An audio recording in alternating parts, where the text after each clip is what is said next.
Salut, alors ici c'est Jean-François et nous allons parler d'un sujet intéressant qui est la médiation de la famille.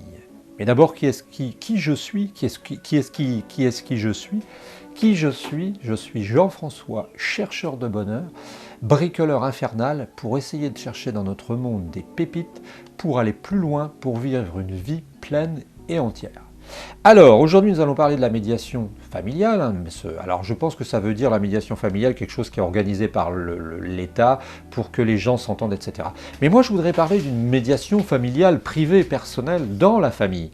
Et ça me paraît important parce qu'en fait, dans la famille, dans les familles, il y a souvent un phénomène qui est, et je l'ai constaté, qui est que les gens dans les familles cherchent à développer des liens privilégiés, mais qu'ils ont du mal à y arriver. Et souvent, pour les gens que je vois, pour les amis que j'ai, je m'aperçois que ça résulte non pas d'une incompatibilité d'humeur flagrante, encore que j'ai des doutes sur l'incompatibilité d'humeur, je pense que c'est souvent plutôt une mauvaise compréhension, mais souvent au sein des familles, quand on a des conflits, quand on a des disputes, ça résulte assez souvent, bien que parfois il faille qu'il y ait des coupures, et ça résulte assez souvent d'une méconnaissance des modes de communication. Alors tu vas dire, oh le gars il est drôlement pointu. Non, pas du tout.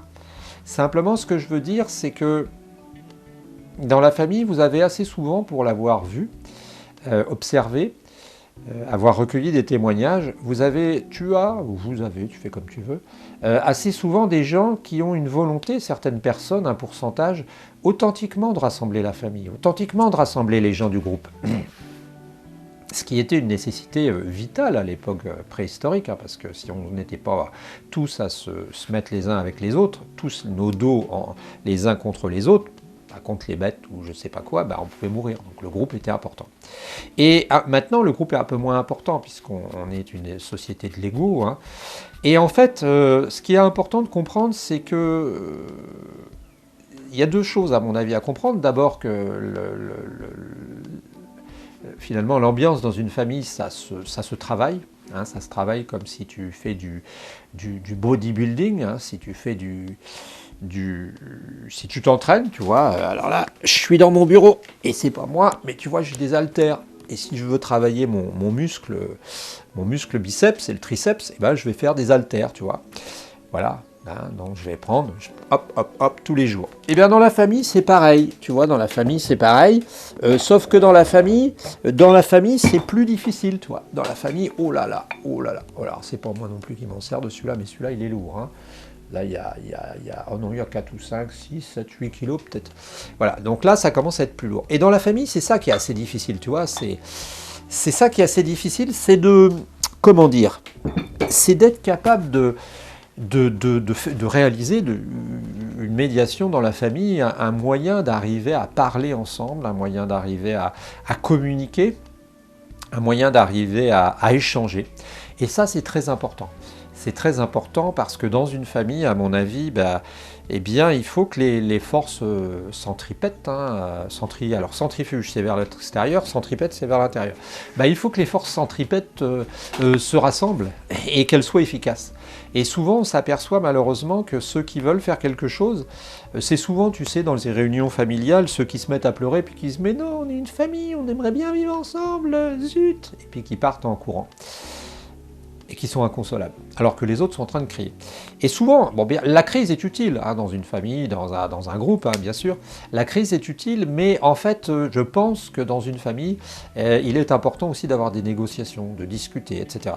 Et la deuxième, et le secret finalement de cette histoire, sans faire de psychologie, parce que je ne suis pas psychologue, mais le secret, ou un des secrets, en faisant en revanche de la psychologie du café du commerce, c'est de profiter des moments où ça va bien. Parce que si, par analogie, même si comparaison n'est pas raison, si tu observes les bateaux, tu verras que, en fait, les bateaux, on les répare au port, on ne les répare pas en pleine mer. D'abord parce que ce serait difficile, mais en plus parce que là, c'est le moment où on a du calme. Et en fait, le problème, bien souvent dans les familles, c'est que les gens essaient de résoudre les problèmes quand il y a un problème. Et comme dans toute situation, c'est quand il n'y a pas de problème, comme dans un couple, qu'il faut faire prendre des dispositions pour faire qu'on met des garde-fous. Et le problème, c'est que si tu commences à installer les barrières quand il y a une réunion, pour pas que les gens aillent à un endroit, bah, tu as déjà à moitié perdu, parce que tu vois que les gens vont bousculer les barrières. Alors que si les barrières, elles sont là et qu'elles sont mises depuis longtemps, les barrières de sécurité, eh bien, tu es plus tranquillisé, tu vois, tu es tranquille. Alors qu'est-ce que ça veut dire, les barrières de sécurité, dans le cadre de la discussion d'une famille? Ben, ça voudrait dire d'abord des règles de respect mutuel. Dans une famille, on pourrait considérer de ne pas crier, de ne pas élever le ton. Ça pourrait être, par exemple, de ne pas injurier l'autre de manière gratuite. Ça pourrait être de ne pas s'énerver, ça pourrait être de ne pas lancer d'objets, etc., etc., etc. Et tu vois que là, tu peux commencer à créer une charte.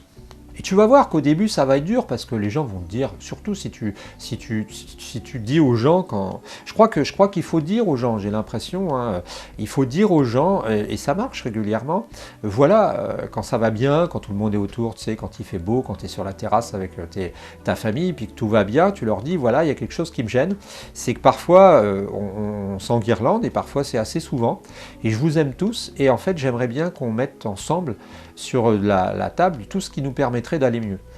Et là, ils vont être surpris, mais déjà, tu vas leur montrer que tu les aimes tous. Et tu vois, je pense que c'est très important ce fait. Et en plus, une fois que tu vas avoir fait ça, bah, tu vas commencer à faire une liste. Tu vois, une liste de ce qu'on fait, de ce qu'on ne fait pas.